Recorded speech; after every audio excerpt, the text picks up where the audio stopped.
اعوذ باللہ السمیع العلیم من الشیطان الرجیم بسم اللہ الرحمن الرحیم۔ ناظرین کرام السلام علیکم ورحمۃ اللہ وبرکاتہ۔ مسائل زندگی میں آپ کا استقبال ہے۔ آج ہمارے اسٹوڈیو میں مہمان ہیں حجت الاسلام جناب مولانا کمال احمد صاحب قبلہ، ہم ان کا استقبال کرتے ہیں۔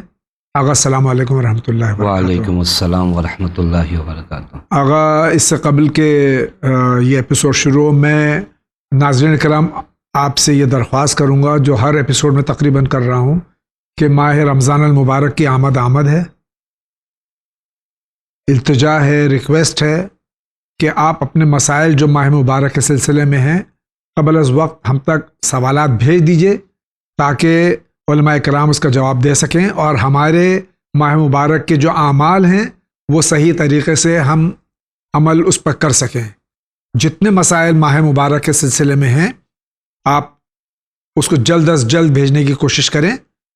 ہوتا یہ ہے کہ جب آخر ماہ شعبان میں آپ یہ سوالات بھیجتے ہیں یا اوائل یا درمیان ماہ مبارک میں یہ سوالات بھیجتے ہیں، تو چونکہ سوالات کی بہتات ہوتی ہے تو ماہ شوال کی آمد ہو جاتی ہے اور آپ کے سوالات ختم نہیں ہوتے ہیں، مسائل ختم نہیں ہوتے ہیں۔ اس لیے ایک بار پھر سے آپ سے گزارش ہے کہ ماہ مبارک کے سلسلے میں جو سوالات ہیں وہ جلد از جلد بھیجیں، تاکہ ان کے جوابات سے ہم سب مستفیض ہو سکیں۔ آئیے آغا، آپ کا بہت بہت خیر مقدم ہے۔ شکریہ، ہم بھی خدا سے دعا گو ہیں کہ اللہ تعالی ہم سب کی عبادتوں کو، طاعتوں کو شرف قبولیت عنایت فرمائے۔ الہی آمین۔ اگر آپ کی اجازت ہو تو ہم پروگرام بسم شروع اللہ۔ کریں۔ آئیے دیکھتے ہیں سب سے پہلے سوال کہاں سے ہے۔ السلام علیکم، میرا نام سید ریاض حسین جعفری، میں ناگپور شہر سے بول رہا ہوں۔ جاوید بھائی اور مولانا صاحب، آج میرا کوئی سوال نہیں ہے۔ میں تو تقریباً 10 سال سے، یا جب سے چینل وین مسائل زندگی علی جاوید زیدی صاحب کی رہنمائی میں آغاز ہوا ہے، سوال بھی کرتا ہوں اور اس سے مسائل زندگی کو برابر سنتا رہتا ہوں۔ اس چینل وین کی کچھ خصوصیات بیان کرنے کا موقع ملا ہے جو بہت خاص ہے، اسے نظر انداز نہ کیجیے گا۔ عورتوں کے، خواتین کے مسائل زندگی سے زیادہ اور خاص اور اہم ہے۔ نمبر 1، آج سے 1400 سال تک کوئی بھی مومن یا مسلمان بھائی، شیعہ بھائی یا کوئی بھی انجمن اس بات کی طرف متوجہ ہوئی ہو کہ ہم پیغام حسینی علیہ السلام، اسلامی پیغام انسانیت کو ٹی وی کے ذریعے یا چینل کے ذریعے ساری دنیا تک پہنچائے۔ نمبر 2، خاص بات جو 1400 سال سے بڑے بڑے علماء، خطبہ، ذاکرین، واعظین، ہزاروں مجلسیں پڑھی، ثواب ملا، مگر کسی نے محفوظ نہ کیا، اور کیا بھی تو وہ کیسٹ میں آج بھی بند ہے۔ نمبر 3، اس چینل کا فائدہ، چینل وین کا فائدہ یہ ہے کہ جو امام مظلوم کربلا، امام حسین سید الشہداء علیہ السلام کا پیغام انسانیت، حضور پاک حضرت محمد مصطفیٰ صلی اللہ علیہ وآلہ وسلم کا پیغام اسلامی ہے، بارگاہ میں مجلس ہوئی، مومنین کو ثواب ملا، مگر آج اس چینل وین کے ذریعے سے دین حق عام ہو گیا۔ یوٹیوب پر چینل وین موجود ہے اور بڑے بڑے علماء، ذاکرین، واعظین، خطبہ، مجلس و محفل سے مومنین کو فائدہ پہنچا رہے۔ جاوید بھائی اور مولانا صاحب، وقت کی تنگی ہے، میں ایک چھوٹا سا طالب علم ہوں، انشاءاللہ مجھے کتابت کا علی جناب عمران رسول صاحب موقع دے تو میں انشاءاللہ آدھا گھنٹہ چینل وین کی خدمت میں فضیلت چینل وین کی اہمیت پر روشنی ڈالوں گا۔ اب ایک سوال کی زحمت بھی دوں، حالانکہ وعدہ کیا تو سوال نہیں ہے، کہ سوال یہ ہے کہ قرآن پاک میں کون کون سی آیت ہے جس سے مولا علی علیہ السلام نفس اللہ ہیں اور نفس رسول ہیں؟ اس کو قرآن کی روشنی میں بتائیں۔ شکریہ، خدا حافظ۔ سب سے پہلے تو ہم شکر گزار ہیں کہ آپ نے چینل وین کے سلسلے میں جو اپنا کلام اور اپنی بات ہم تک پہنچائی۔ ہم اللہ سے دعا گو ہیں کہ بحق معصومین علیہم الصلاۃ والسلام ہماری توفیقات میں اور تمام مومنین و مومنات کی توفیقات میں اضافہ فرمائے، تاکہ ہم دین کی اسی طرح سے خدمت کر سکیں۔ یہاں جہاں تک کہ چینل وین کے سلسلے میں آپ فرما رہے ہیں، اس میں سب سے بڑا ہاتھ ہمارے علماء کرام جو تشریف لاتے ہیں، اللہ تعالیٰ ان کو طول عمر، صحت و سلامتی کے ساتھ عطا فرمائے۔ اور اس کیمرے کے پیچھے جتنے بھی ہمارے کلیگز ہیں، ہمارے دوست ہیں، ہمارے برادر ہیں، ان کا شکریہ ہم ادا کرتے ہیں کہ جن کی بدولت آج یہ چینل اس مقام پر پہنچا ہے، اور خاص طور سے ہم ٹرسٹیوں میں عمران رسول صاحب کا بہت ہی ہم ان کے لیے دعا گو ہیں کہ اللہ تعالیٰ ان کو طول عمر اور صحت و سلامتی اور مزید توفیقات عطا فرمائے، تاکہ اس چینل کی جس طرح سے وہ خدمت کر رہے ہیں کہ اس سے زیادہ خدمت کر سکیں۔ جہاں تک کہ آپ کا سوال ہے، وہ آگاہ خدمت پیش کرتے ہیں کہ قرآن مجید میں حضرت امیر المومنین علیہ الصلاۃ والسلام کے سلسلے میں جو آیتیں ہیں کہ جس میں نفس اللہ یا نفس رسول ہیں، اس سلسلے میں آپ ارشاد فرمائیں، اور اس سے قبل کہ یہ سوال کا جواب دیں، میں پھر ایک بار آپ کا استقبال کرتا ہوں اور آپ سے گزارش کروں گا کہ آپ اس سوال کا جواب دیں۔ بسم اللہ الرحمن الرحیم وبہ نستعین وہو خیر المعین۔ قرآن کریم میں بہت زیادہ آیات حضرت امیر علیہ الصلاۃ والسلام کے بارے میں نازل ہوئی ہیں، جی، حتیٰ بعضوں نے مستقل کتابیں لکھی ہیں ان آیات کی سلسلے میں جو مولا امیر المومنین علیہ الصلاۃ والسلام کی نسبت نازل ہوئی ہے۔ جہاں تک ان کے سوال کا جواب ہے کہ نفس رسول، تو ایک ایسی آیت ہے جو انہیں بھی یاد ہے اور ہمارے ناظرین کو بھی الحمدللہ یہ آیت کریمہ یاد ہوگی۔ وہ آیت مباہلہ ہے جی، جس میں کسی قسم کے شک و شبہے کی گنجائش نہیں ہے۔ علماء عامہ نے، علماء امامیہ نے، سب نے متفق علیہ اس بات کو بیان کیا کہ آیت مباہلہ میں جو نفس پیغمبر بن کے ذات گئی ہے وہ ذات حضرت علی علیہ الصلاۃ والسلام ہے۔ وہ مشہور آیت قل تعالوا ندعو ابناءنا وابناءکم ونساءنا ونساءکم وانفسنا وانفسکم، یہاں پر نفس پیغمبر خود مولائے کائنات جو تھے، میں نہیں کہتا کہ بن کر گئے تھے، جی تھے ہی وہ، تھے، بے شک، لہٰذا خدا نے جب کہا اس حکم کو کہ نفس رسول آئے گا تو ذات حضرت امیر نفس رسول بن کر گئی ہے۔ جی، اور احادیث تو بہت زیادہ ہیں جہاں پر پیغمبر نے فرمایا کہ علی میرا نفس ہیں، یا بعض مقامات پہ فرمایا کہ انا و علی من نور واحد۔ جی، بہت بہت شکریہ۔ اگلا سوال لیتے ہیں۔ السلام علیکم جاوید بھائی اور مولانا صاحب، ہمارا سوال ہے کہ غسل کرنے کے بعد وضو کرنا ضروری ہے یا نہیں ہے؟ ابھی انہوں نے واضح نہیں کیا کہ کون سا غسل، اگر غسل مجنب ہیں اور غسل جنابت کیا ہے تو اس کے بعد تو حرام ہی ہے، دیگر جو اغسال ہیں، غسل ہیں، اس کے بعد میں وضو کرنا کیسا ہے؟ وہ غسل جو مستحب ہے جی، اور معصور ہے، جی، یعنی اس کے بارے میں روایات موجود ہے جن کا استحباب ثابت ہے، ان کے بعد وضو نہ کریں تو کوئی حرج نہیں ہے۔ جی، لیکن بعض علماء فرماتے ہیں کہ احتیاط مستحب کی بنیاد پر اگر وضو کرتے ہیں تو کوئی حرج نہیں۔ سوائے غسل جنابت کے غسل جنابت کے بعد وضو، اگر آپ وضو کرتے ہیں تو یہ ایک بدعت ہے۔ جی، بہت بہت شکریہ آغا۔ آپ کیا کہنا چاہتے ہیں؟ السلام علیکم زید بھائی، میں افغانستان سے غلام حسین بول رہا ہوں۔ آپ کا چینل ون دیکھتے ہیں ہم یہاں پہ، تو بہت معلومات ہے اس میں۔ اللہ تعالیٰ چینل ون کو ترقی دے اور آپ لوگوں کو بھی خوش رکھے جنہوں نے یہ کر رہے ہیں، تو اللہ تعالیٰ کامیابی دے۔ اور اس کے علاوہ میں نے اپنے ذہن کے مطابق ایک بات آپ سے بولی تھی کہ ممبر کے اوپر جو آیت الکرسی لکھی ہوئی تھی پیٹھ کے پیچھے، تو یہ ایک اچھا اقدام نہیں ہے۔ بس میرے اپنے ذہن کے مطابق یہ بات تھی، میں نے آپ تک پہنچائی ہے۔ تو اللہ تعالیٰ آپ کو ترقی دے۔ چینل ون بہت اچھا جا رہا ہے، بڑی اچھی معلومات ہوتی ہیں۔ ہم لوگ کابل میں یہی دیکھتے ہیں ڈش ٹی وی کے ذریعے۔ تو اور کوئی انشاءاللہ رابطہ رہے گا آپ کے ساتھ۔ اللہ حافظ جی۔ آغا، یہ بہت خوشی کی بات ہے کہ مختلف ممالک سے، کنٹریز سے چینل ون کو سراہا جاتا ہے، اور یہ خاص طور سے مسائل زندگی اور دیگر پروگرامز دیکھے جاتے ہیں۔ لیکن پہلی بار یہ ہم اپنے بھائی کو افغانستان سے سن رہے ہیں، کابل سے ہمارے بھائی فون کر رہے ہیں، اور میں ان کا بہت شکر گزار ہوں۔ اور بقول ان کے کابل میں عام ہے، ڈش ٹی وی پہ یہ چینل ون ملاحظہ فرماتے ہیں۔ اور جہاں تک ان کا یہ سوال ہے، اس کا بھی آپ جواب دیں گے جو انہوں نے کہا ہے، اور اس کا بھی جو ان کا سوال یا ان کا اعتراض ہے، مجھے پتہ نہیں کس ممبر کی بات کر رہے ہیں کہ جس کے پشت پہ آیت الکرسی لکھی ہوئی ہے، تو ظاہر ہے کہ ان کو اچھا نہیں لگا۔ اس سلسلے میں کیا فرماتے ہیں آپ؟ دیکھیے، اچھی بات ہے کہ ان کا یہ اعتراض ہے جی، کہ اگر قرآن کریم کی کوئی آیت کریمہ کوئی بھی آیت کریمہ، خاص کر آیت الکرسی اگر میری پشت پہ پڑ رہی ہے اور بے احترامی ہو رہی ہے تو مناسب نہیں ہے. ہم قرآن کریم کا احترام ہر لحاظ سے، یعنی تعلیمی لحاظ سے بھی اور ظاہری لحاظ سے بھی کرنا ہم پر لازم اور ضروری ہے. اگر وہ بیک گراؤنڈ پہ ہے، جیسے بینر وغیرہ بنائے گئے ہیں، تو یہ تو بہت اچھی چیز ہے کہ مومنین کی نگاہ جو ہے وہ آیت الکرسی پہ پڑے. احسن، تو مگر ممبر پر نہیں ہے، بینر کی شکل میں پشت پر ہے، جہاں سے مومنین جو آگے بیٹھے ان کی نگاہ پڑتی ہو. یہ احترام قرآن ہے، یہ بے حرمتی قرآن نہیں. بہت بہت شکریہ. اگلا سوال. السلام علیکم مولانا صاحب، میں کشمیر سے بول رہی ہوں.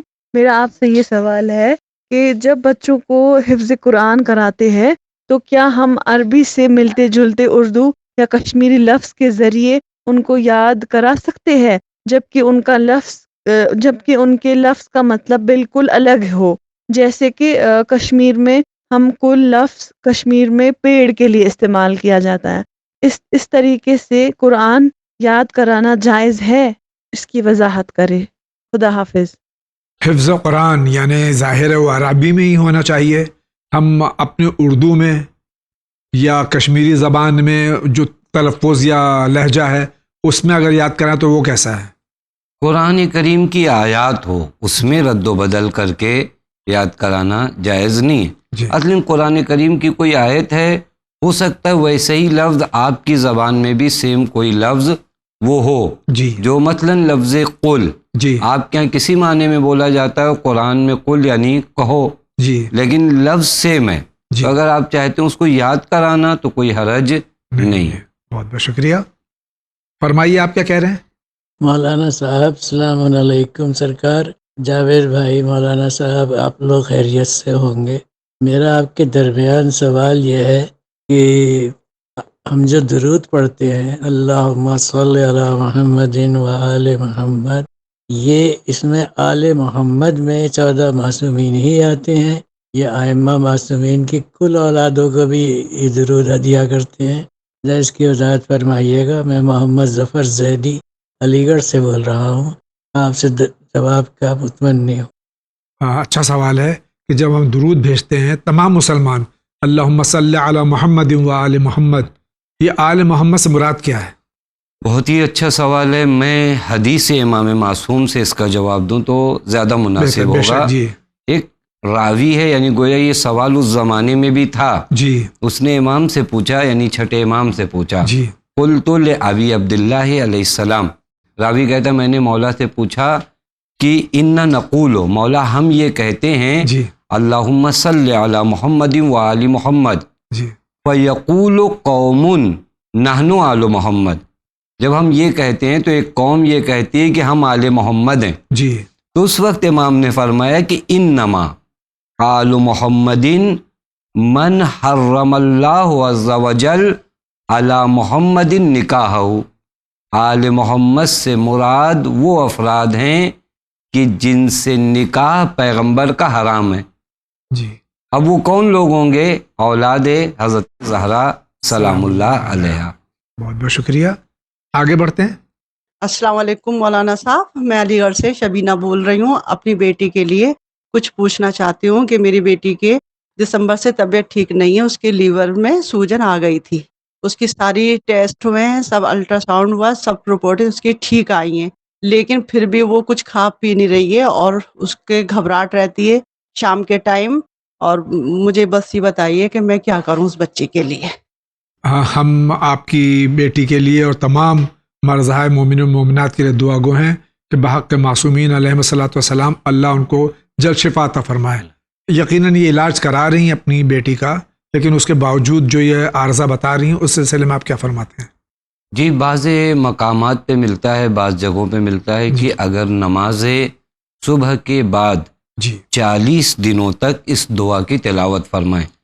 بسم اللہ الرحمن الرحیم، الحمد للہ رب العالمین، حسبنا اللہ ونعم الوکیل، تبارک اللہ احسن الخالقین، ولا حول ولا قوت الا باللہ العلی العظیم. 40 دنوں تک اس دعا کو بعد از نماز صبح تلاوت کریں، انشاءاللہ شفا اہل بیت علیہ الصلوۃ والسلام کے صدقے میں حاصل ہوگی انشاءاللہ. بہت بہت شکریہ آغا. آپ کیا کہتے ہیں، فرمائیے. جاوید بھائی و مولانا صاحب کو السلام علیکم. میں سید ساجد حسین دلی سے بول رہا ہوں. میرا پہلا سوال ہے کہ متولی جو وقف بورڈ سے نومنیٹ کیے جاتے ہیں اپنا مالکانہ حق ماننے لگتے ہیں. مسجد کے متولی کا یہ کہتا ہے کہ نماز کا امام اسی کے مطابق ہوگا. عزا خانے کا متولی یہ کہتا ہے کہ عزاداری اس کے مطابق ہوگی. کیا یہ سبھی متولی ایسا کر سکتے ہیں؟ اگر نہیں تو ان کی حد کہاں تک ہے؟ میرا دوسرا سوال ہے وکیل جو مرزا کے دوارا نومنیٹ کیے جاتے ہیں ان کا نوٹیفیکیشن ہو تو زیادہ بہتر ہو. السلام علیکم. آغا پہلا سوال ان کا تو یہ ہے کہ متولیان جو ہوتے ہیں چاہے وہ مساجد کے ہوں یا امام بارگاہوں کے ہوں تو وہ اپنی مرضی سے کچھ پڑھوانا چاہیں وہ پڑھنا چاہیے یا جو شریعت ہے اور جو ائمہ طاہرین علیہ الصلوۃ والسلام نے فرمایا اس کے تحت پڑھنا چاہیے؟ دیکھیں متولیوں کی جو ذمہ داری ہے جی وہ یہ کہ جیسے مساجد ہوتے ہیں، امام بارگاہ ہوتے ہیں، ان کے کچھ موقوفات ہوتے ہیں. جی ہر مسجد کے لیے فلاں چیز وقف ہے، یہ ہے، یا مسجد کی جو آمدنی ہے موقوفات سے، جی ان موقوفات کے پیسے کو مسجد میں صرف کرنا جی یہ متولی کی ذمہ داری ہے. جی یہ نہیں کہ کون امام رہے گا، کون نماز پڑھائے گا، کس کیا پڑھے گا، قانون کے تحت کیا پڑھے گا، جی یہ ذمہ داری متولیوں کی نہیں ہوتی ہے. متولیوں کی ذمہ داری بس اتنی ہے مومنین معین کریں کہ کون نماز پڑھائے. اب ظاہر سی بات ہے کہ کچھ لوگ ذمہ دار ہوتے ہیں، وہ آگے آتے ہیں. ان مسجد کے ذمہ داروں کی ذمہ داریاں بھی بہت زیادہ عظیم اور بڑی ہوا کرتی ہیں. اب یہ جو فرما رہے ہیں کہ جو مراجع کرام ہیں ان کے جو وکلاء ہیں وہ اس سلسلے میں یعنی کہ مداخلت کریں تو یہ کہاں تک کہ ممکن ہے؟ یہ مراجع کے وکلاء اس چیز میں کیا مداخلت کر سکتے ہیں؟ جی یہ چونکہ متولی جو بنائے جاتے ہیں سرکاری طور پہ بنائے جاتے ہیں، اگر بعض جگہوں پر جی یا وہاں پر مراجع کے وکلاء کی مداخلت کی ضرورت نہیں ہے. بہت بہت شکریہ. آپ کیا کہتے ہیں، فرمائیے. السلام علیکم. مجھے تھوڑا ایک سوال ہے میرا، کیونکہ مجھے تھوڑا وہ ہے کنفیوژن، مجھے معلوم نہیں ہے، اس کے لیے تھوڑا بات کرنا ہے. کیونکہ میں 2 آدمی ہوں، میرا روم الگ ہے، اس کا روم الگ ہے، آمنے سامنے ہے.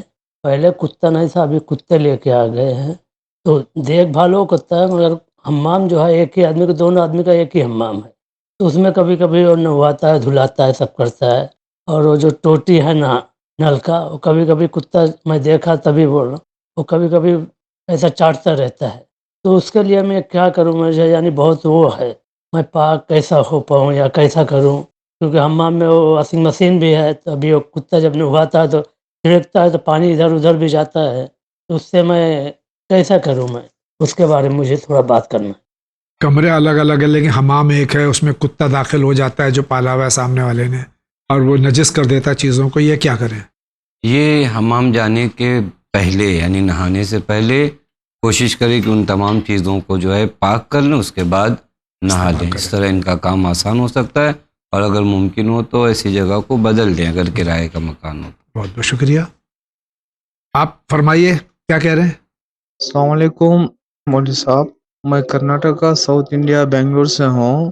میرے کو 1 سال سے CNS پرابلم ہے، طبیعت ناساز ہے، ٹریٹمنٹ چل رہا ہے، اور بزنس میں بھی پرابلم ہے.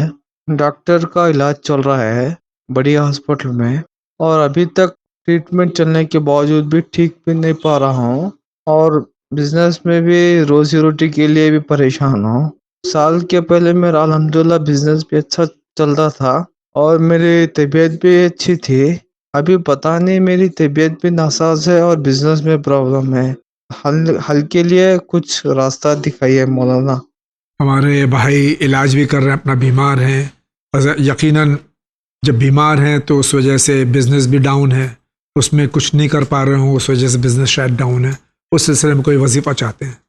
جی ان سے التماس کریں گے کہ استغفار کریں. جی ہر مرض کا ایک علاج بہت اہم ہے جی جس کی جانب ہم لوگ کم متوجہ ہوتے ہیں، وہ استغفار ہے. بارگاہ پروردگار عالم میں انسان توبہ کرے، بازگشت کرے، لوٹے، جی وہ استغفر اللہ واقعاً سچے دل سے کریں. جی اور اس کے بعد بعض دعائیں بھی ہیں، جیسے نماز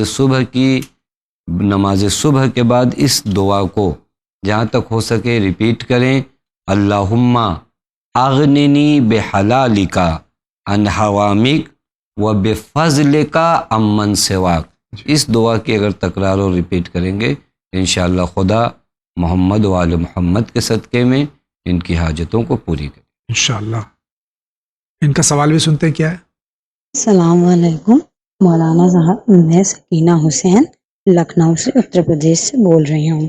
مجھے یہ پوچھنا ہے کہ ایک عرفہ شب برات سے پہلے لوگ مناتے ہیں، کیا وہ صحیح ہے، یا جو عرفہ 9 بقرعید کو منایا جاتا ہے وہ صحیح ہے؟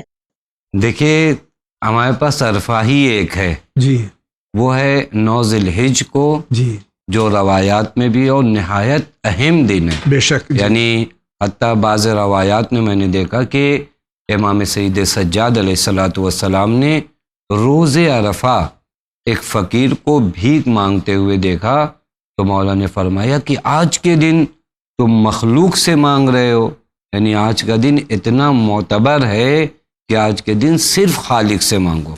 وہ عرفہ 9 ذی الحج کو ہے جس کے اعمال مفاتیح الجنان میں بھی موجود ہیں، اور اس عرفے کا تعلق حاجیوں سے ہے. جی در حقیقت وہ میدان عرفہ میں جو ظہر کے بعد سے غروب تک کا قیام ہوتا ہے میدان عرفہ میں، جی. اور اس کے لیے روایات میں بھی کہ جناب آدم علی نبینا وعلیہ علیہ الصلاۃ والسلام اور جناب حوا اسی جگہ پر ملے تھے، جی یا بعض مقامات پر ہے کہ اس جگہ پہ تعارف اور پہچان ہوا جی ملائکہ کا بعض جناب ابراہیم سے. جی. یعنی وہ ایک الگ مرحلہ ہے، جی اس کے اعمال ہیں، غسل ہے، دعائے عرفہ ہے، حتیٰ روزہ مستحب ہے.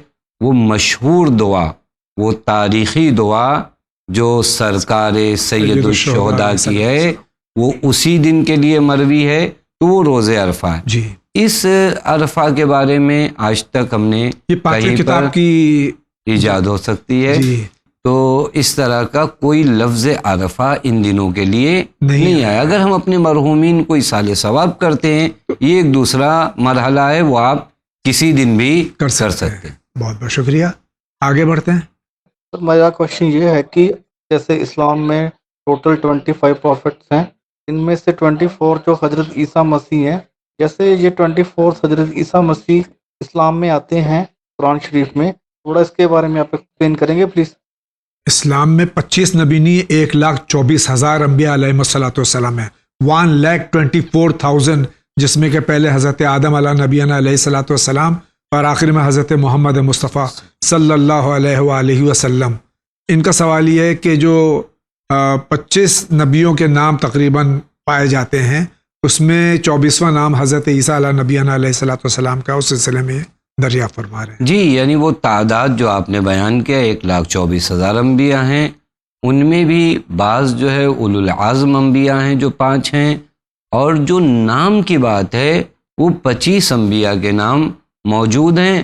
اور میں ناظرین سے بھی التماس کروں گا کہ اگر وہ دیکھنا چاہیں ان ناموں کو تو 16 نام تو ایک سورے میں دیکھ سکتے ہیں، وہ سورہ انبیاء میں موجود ہے. لہٰذا 25 نبیوں کا نام ہے، اور جن انبیاء کا نام نہیں آیا اس کا مطلب یہ نہیں کہ ان کا احترام یا ان کی فضیلت کم ہے، بلکہ قرآن چونکہ داستان اور ہسٹوری کی کتاب تو ہے نہیں. جہاں پر خاص شاہد ملا خداوند متعال نے ان انبیاء کے نام اپنی حکمت فاضلہ کے تحت ذکر کیے. لہٰذا جو سوال ہے وہ اگر 25 سمجھ رہے ہوں کہ ٹوٹل انبیاء ہیں تو یہ بالکل غلط ہے. کل انبیاء 1,24,000 ہیں، اور سب پر ایمان رکھنا واجب ہے. سب پر ایمان رکھنا واجب اور ضروری ہے. جی بہت بہت شکریہ. آگے بڑھتے ہیں. السلام علیکم مول صاحب، ہمیں کوئی وظیفہ بتائیے، کر لیتا ہے بچی تتلاتی ہے. ان کی بچی تتلاتی، کوئی وظیفہ بتا دیں تاکہ ان کا تتلانا کم ہو جائے. جی، یہ بھی ایک قرآن کریم کی آیہ کریمہ ہے، کافی مشہور آیہ کریمہ ہے، جس کو بعض اوقات ذاکرین ممبر پہ جانے سے پہلے پڑھتے ہیں. وہ جناب موسیٰ علیہ نبینا وعلیہ الصلوۃ والسلام ہے. اس آیہ کریمہ کو آپ دیکھ سکتے ہیں، رب اشرح لی صدری ویسر لی امری واحلل عقدۃ من لسانی یفقہوا قولی. اس آیہ کریمہ کو بعض جگہ پہ ملتا ہے کہ اگر تعویذ یعنی لکھ کر بازو پہ باندھا جائے تو بچوں کی زبان میں فصاحت پیدا ہوتی ہے. بہت بہت شکریہ آغا. ان کا کیا سوال ہے؟ سید زاہد حسین آبدی جامعہ مسجد جھانسی یو پی۔ حجت الاسلام والمسلمین مولانا صاحب اور جاوید صاحب، السلام علیکم ورحمۃ اللہ وبرکاتہ۔ سوال: عرفہ جو شب برات میں ہوتا ہے اس کی وضاحت فرمائیں۔ عرفے کے دن مستورات اپنی کتاب یعنی عورت لال کتاب کے حوالے سے جو کچھ کرتی ہیں وہ اس پرکار ہے۔ نمبر 1، عرفے کے دن کوئی بھی چیز یعنی نذر کی چیزیں بازار سے نہیں خریدنا چاہیے وغیرہ وغیرہ۔ نمبر 2، اس دن غسل بھی نہیں کرنا چاہیے۔ پروردگار عالم نے 4 کتابوں کا نزول کیا، 5ویں کتاب مستورات نے بنا لی ہے جسے عورت کہتے ہیں۔ یہ جاہل و ناقص مولانا صاحب سے التجا کرتا ہے کہ ان مسائلوں پر روشنی ڈالنے کی زحمت گوار فرمائیں، جن سے ہماری ماں بہنوں کے علم میں اضافہ ہو جائے اور اپنے ایمان کو علم کے ساتھ اوپر لے جائیں اور اس طرح کی خرافات سے بچیں۔ یہ سوالات کسی محترمہ کے اصرار پر پوچھ رہا ہوں۔ شکریہ والسلام، اللہ حافظ۔ اس سلسلے میں آغا سوال اب آیا ہے یہ، جبکہ جو نام نہاد عرفہ اس مہینے کا وہ گزر چکا ہے، اس کا جواب پچھلے یا اس سے پیشتر ایپیسوڈ میں دیا جا چکا ہے، لیکن بالکل صحیح ہے۔ جیسے کہ میں نے عرض کیا کہ یہ 5ویں کتاب جو ہمارے یہاں رائج ہے، اب رفتہ رفتہ ختم ہوتی جا رہی ہے، تو اس میں یہ جو ساری چیزیں ہیں کہ غسل نہیں کیا جائے نیمہ شعبان کو، یا اور جو ہماری بہت سی خرافات داخل ہو گئیں دین میں، اس سلسلے میں آپ کیا فرماتے ہیں؟ جی، آج ہی اس سوال کا کچھ حصے کا جواب جو ہے دیا گیا جی کہ عرفہ حقیقت میں ہے کیا۔ دیکھیے، ایک چیز ہے، وہ تھوڑا سے ہمیں اور آپ کو دین کی جانب آنا ہوگا، جی، کیونکہ میں جب دین کی جانب آؤں گا تو مجھے معلوم ہوگا کہ کچھ خرافات جو ہے وہ بنام دین داخل لوگوں کے درمیان داخل کی جا رہی ہے۔ لہٰذا اس طرح کے سوالات آج اگر اٹھتے ہیں تو خوشی ہوتی ہے کہ کم از کم ہم اس قدر بیدار ہوئے ہیں کہ اب انہیں خرافات سمجھتے ہیں۔ جی یہ خود ایک پہلا قدم ہے جی مثبت کہ ہم انہیں خرافات سمجھتے ہیں، دین سے ہٹا کر۔ بعض چیزیں وہ ہیں جو پیغمبر اکرم کی بعثت کے درمیان اگر آپ دیکھیں، پیغمبر نے ایک سب سے بڑا جو قیام کیا ہے وہ خرافات کے خلاف قیام بے کیا۔ شک، جی یعنی جو زمانے پیغمبر میں خرافات رائج تھے، پیغمبر نے ایک لمحے کے لیے انہیں برداشت نہیں کیا۔ لہذا اگر اس طرح کی باتیں آئیں کہ غسل نہ کریں، ہو سکتا ہے کسی انسان پر غسل واجب ہو، اب اس غسل واجب کو نہ کرنے کی وجہ سے وہ واجب چھوڑ رہا ہو، نیمہ شعبان اور میں تو شب غسل نیمہ مستحب ہے۔ شعبان تو غسل مستحب ہے، مؤکد ہے۔ جی اس آپ ایک انسان کے لیے سد باب کر رہے ہیں، جی یعنی اس کے ثواب کے لیے راستہ روک رہے ہیں۔ جی لہذا کوشش کریں، خدا کے لیے کوشش کریں کہ دین سے آگاہ ہوں، تاکہ بے دینی جو دین کے نام پہ پھیلائی جا رہی ہے اسے ہم سمجھ سکیں۔ جی، اور ایک بات پھر واضح کر دیجئے کہ عرفہ جو ہے صرف ماہ ذی الحجہ میں 9 ذی الحجہ کو ہوتا ہے، شعبان میں کوئی عرفہ نہیں ہے۔ جی، یعنی جو روایات میں ہے، یعنی عرفہ خود بہت بڑا نام ہے، جی یعنی یہ وہ چیزوں میں سے نہیں ہے کہ جو رائج نہیں تھا، جی یعنی روایات کثرت سے موجود ہیں 9 ذی الحجہ کے لیے۔ اور میں تو کہتا ہوں کہ شاید پوری دنیا عرفہ کو نہ جانے، لیکن شیعان حیدر کرار کو عرفہ خوب یاد ہونا چاہیے، کیونکہ وہ تاریخی دعا جو روز عرفہ سرکار سید الشہداء سے منقول ہے، اس کا کہیں ثانی موجود نہیں ہے۔ لہذا کم از کم اس دعا کے صدقے میں ہم اس بات کو یاد رکھیں کہ عرفہ 9 ذی الحجہ کو ہے۔ بہت بہت شکریہ آغا، آگے بڑھتے ہیں۔ وعلیکم جاوید بھائی، مولانا صاحب، میں فاطمہ دہلی سے بول رہی ہوں۔ مولانا صاحب، یہ ذرا معلوم کرنا تھا کہ نوروز جو ہے وہ ظاہر ہے وہ بہت ہی امپورٹنٹ فیسٹیول ہے، اور نوروز کی جو اہمیت ہے وہ آج سے نہیں، کافی عرصے سے ہم نے دیکھا ہے اہل تشیع کے جو کافی عالم لوگ ہوتے ہیں وہ بھی اس کو سیلیبریٹ کرتے ہیں، تو اس کی کوئی امپورٹنس آبویسلی ہے بہت زیادہ۔ اور یہ ساری چیزیں ان امپورٹنٹ ہے کہ سواری کس کی ہے یا کس رنگ کی چیز کے اوپر نظر ہو، مین چیز ہے کہ اس دن نظر ہوتی ہے حضرت علی علیہ السلام کی۔ تو لیکن ہمیں یہ جاننا ہے کہ اس دن کی امپورٹنس کیا ہے، اس دن کافی واقعات ہوئے تھے، تو اس کے بارے میں پلیز آپ ہمیں بتا دیں تو بہت مہربانی ہوگی۔ اور مولا مشکل کشا علیہ السلام کو کی تاج پوشی ہوئی تھی، اور بہت سارے انسیڈنٹ ہوئے تھے ریلیٹڈ ٹو مولا علی اور کافی پیغمبروں کے بھی. تو پلیز آپ ذرا اس کی ڈیٹیل بتا دیں، وضاحت کر دیں تو بہت مہربانی ہوگی. اور آپ سب کو شعبان مبارک ہو، امام مہدی علیہ السلام کی پیدائش مبارک ہو بہت بہت. السلام علیکم.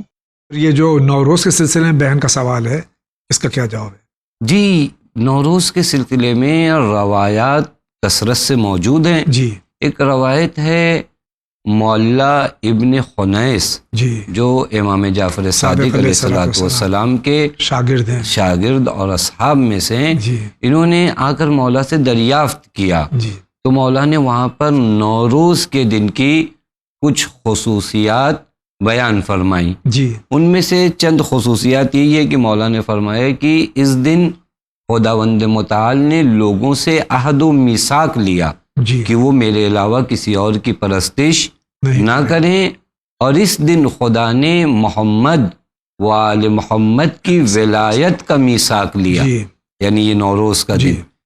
خود اسی روایت میں مولا فرماتے ہیں کہ آج ہی کا دن تھا جب پیغمبر اکرم صلی اللہ علیہ وآلہ وسلم نے مولا کائنات کو اپنے شانوں پہ بلند کیا اور بت توڑے گئے. جی. یعنی بت شکنی کا دن بھی آج کا دن تھا. اور روایت میں اگر آپ دیکھیں جنگ نہروان بھی جی. اسی دن واقع ہوئی ہے.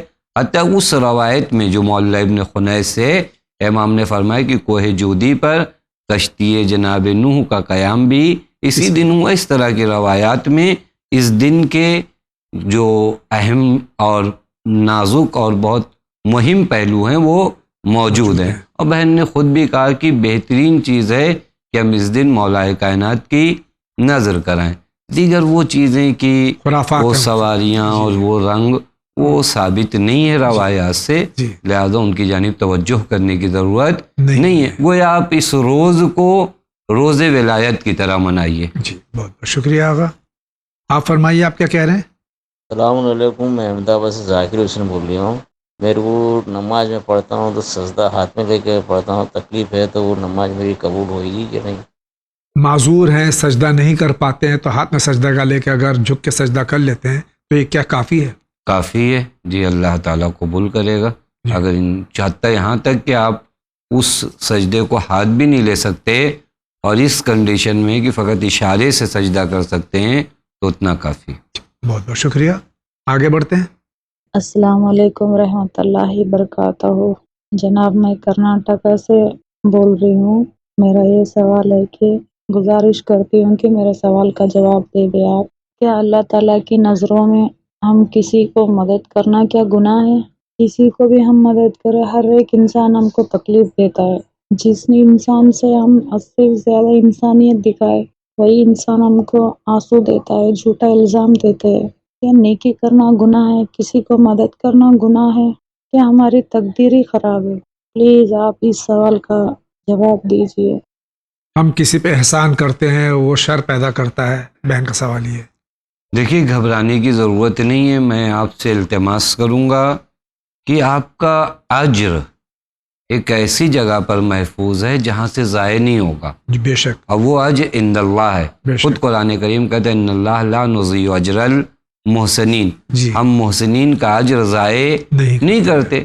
لہٰذا یہ دنیا والے اگر مجھے کسی میرے نیک کام کا بدلہ برے طریقے سے دیتے ہیں تو یہ ان کے اعمال ہیں، اس میں میری کوئی خطا نہیں ہے. میرا اجر میرے خدا کے نزدیک محفوظ ہے، اور یقین ہے کہ پروردگار عالم واضح لفظوں میں کہتا ہے فَمَن يَعْمَلْ مِثْقَالَ ذَرَّةٍ خَيْرًا يَرَهُ. ذرہ برابر بھی نیکی اگر تم نے کیا ہے کل اسے بھی تم دیکھو گے. لہذا دنیا والوں سے اجر کا مطالبہ کرنا معنی نہیں رکھتا. آپ خدا سے اجر مانگو اور خدا کے آپ کا اجر محفوظ ہے. گھبرانے کی ضرورت نہیں ہے. آپ بندگی پر ڈٹی رہیے. بہت بہت شکریہ. ان کا کیا سوال ہے دیکھتے ہیں. السلام علیکم جاوید انکل، مولانا صاحب. میں محمد بول رہا ہوں دہلی سے. مولانا صاحب میرے دو سوال ہیں، اگر اس کی آپ وضاحت کر دیں تو آپ کی بہت بہت مہربانی ہوگی. ایکچولی کچھ میرے دوست ہیں جو مجھ سے یہ پوچھتے ہیں کہ آپ لوگ جو یہ ون چینل پہ ڈرامے اور یہ پکچرز آتی ہیں تو اس کا تو بہت سے مولانا صاحب لوگوں نے کہا ہے کہ اس کا پیسہ جو ہوتا ہے وہ حلال نہیں ہوتا ہے پکچرز کا اور اس کا. تو یہ بتائیے کہ جو ایرانی ڈرامے اور پکچرز ہوتے ہیں تو یہ اس کا پیسہ جو ہے وہ جائز ہے یا نہیں؟ اس سوال کی اگر آپ وضاحت کر دیں تو آپ کی بہت بہت مہربانی ہوگی. اور دوسرا سوال میرا یہ ہے کہ جو امام حسن عسکری علیہ السلام کے جو بھائی جعفر تھے وہ ایک ہی ماں سے دونوں تھے یا ان کی ماں ڈفرینٹ تھی؟ اگر اس سوال کی آپ وضاحت کر دیں تو آپ کی بہت بہت مہربانی ہوگی. بہت بہت شکریہ. السلام علیکم اور امام زمانہ کی پیدائش آپ کو بہت بہت مبارک ہو. انقلاب ایران کے بعد میں جو ایران میں سیریلز اور فلمیں بنی ہیں، لاجواب فلمیں ہیں، چاہے وہ حضرت یوسف علیہ الصلاۃ والسلام کے سلسلے میں ہوں، حضرت مختار صفوی علیہ الرحمہ کے سلسلے میں ہوں، یا اور بھی جو ہے اصحاب کہف ہے، یہ بہترین سیریلز بنی ہیں جس کے ذریعے سے تبلیغ آسان ہو گئی ہے اور سمجھانا بچوں کو، نوجوانوں کو آسان ہو گیا ہے. اس سلسلے میں کچھ لوگ اس کو بھی بدعت اور اس کو ناجائز کہتے ہیں کہ یہ بنانا صحیح نہیں ہے. اس کا جواب فقہ جعفری میں کیا ہے؟ جی، ہمارے سارے مراجع کرام اس طرح کے مسئلے کو جائز مانتے ہیں. جی. اور یہ ایک ہنر ہے، اپنے ہنر کا. حتیٰ وہ لوگ جو کام کرتے ہیں ان فلموں میں یا سیریلز میں، اس طرح کے فلموں اور سیریل میں، وہ باقاعدہ اپنا ہنر دکھاتے ہیں، اس ہنر کی اجرت پاتے ہیں. بالکل جائز ہے، مراجع کی جانب سے کوئی معنی نہیں ہے. اور بلکہ میں کہوں گا کہ دین اسلام کی تبلیغ کا ایک بہترین راستہ ہے. کیونکہ بہت سی باتیں ہم کان سے سنتے ہیں، بہت جلدی کیچ نہیں کر پاتے.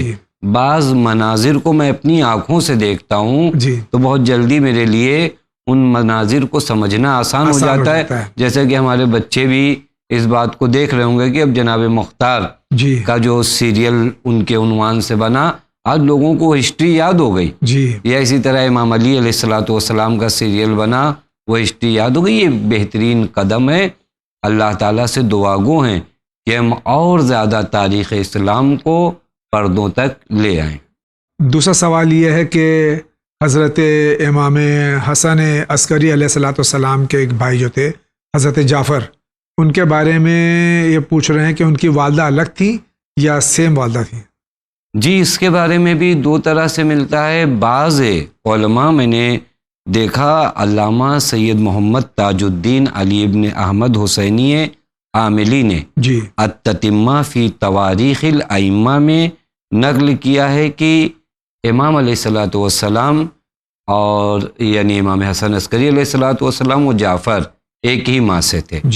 اور بعض جگہ پہ ملتا ہے کہ نہیں، ان کی ماں کا نام حدق تھا اور جبکہ امام کی والدہ کا نام سوسن تھا. لہٰذا اس طرح کے اختلافات ہیں. بہت بہت شکریہ. آگے بڑھتے ہیں.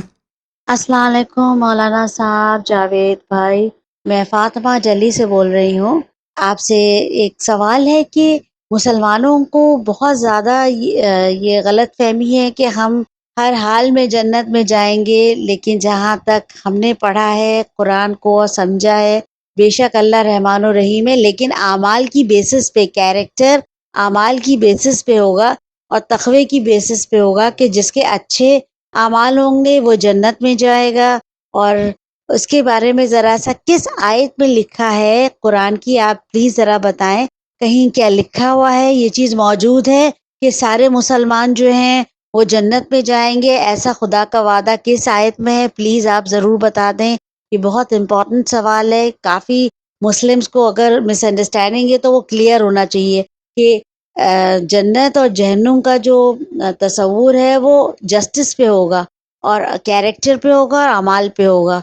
تو اگر پلیز آپ یہ بتائیں کہ اگر یہ چیز موجود ہے کسی آیت میں کہ سارے مسلمان جنت میں جائیں گے تو پلیز آپ اس آیت کے بارے میں ضرور ہمیں بتا دیں اس پروگرام مسائل زندگی میں. بہت بہت شکریہ. السلام علیکم.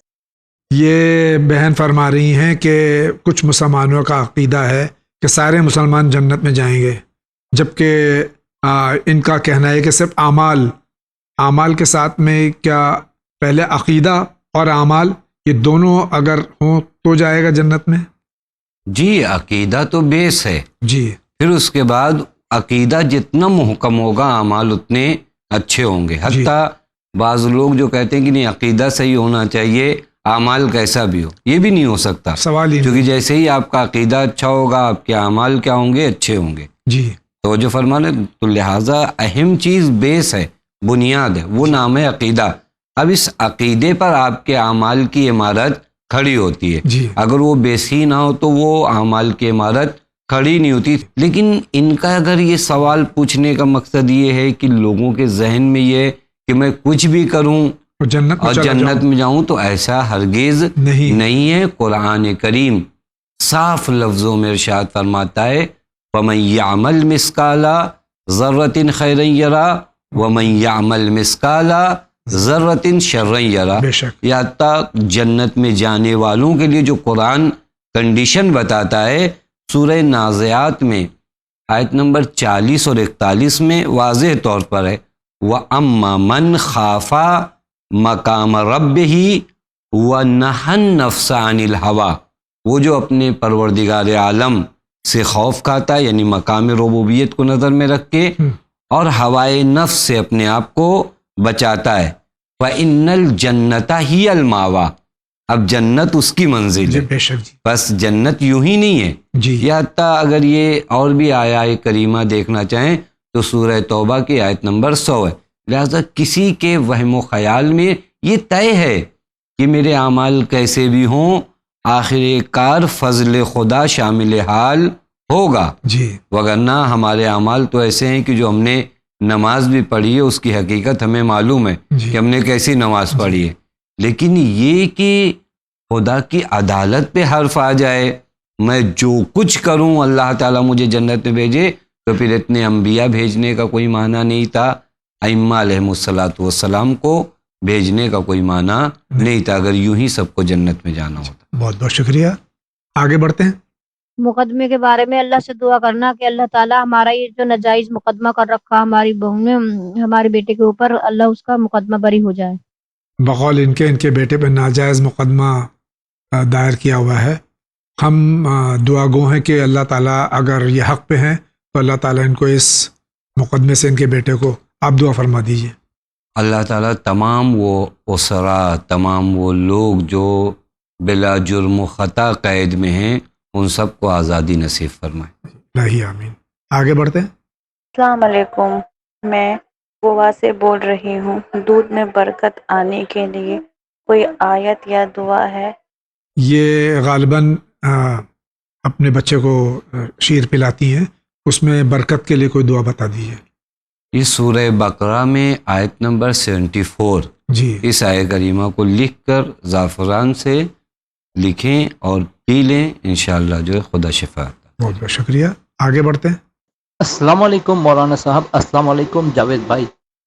حضور آپ نے پچھلے ایپیسوڈ میں بتایا تھا کہ بھائی یہ جو کوئی آدمی بیمار ہو وہ ڈاکٹر نے روزہ رکھنے سے منع کیا ہو تو وہ ایک ایسا روزہ رکھ لے اور دوپہر تک کے ٹرائی کرے، اور اگر وہ روزہ اس سے نہ ہو سکے تو دوپہر میں کھول لے اور پھر جا کے وہ مطلب روزہ نہ رکھے، مگر ایک ایسا روزہ رکھ لے. مگر میرا سوال یہ ہے کہ میں نے پچھلے سال جب ایک روزہ رکھا فرسٹ ڈے تو اچانک سے میری طبیعت دوپہر میں خراب ہوئی اور مجھے وہ روزہ توڑنا پڑا 2 بجے کے قریب. میں ہائی بلڈ پریشر کا اور کولیسٹرول کا مریض ہوں، تو مجھے آپ بتائیں گے کہ یہ روزے کی مجھے اب قضا کرنی پڑے گی یا کفارہ بھرنا پڑے گا یا کیا کرنا پڑے گا؟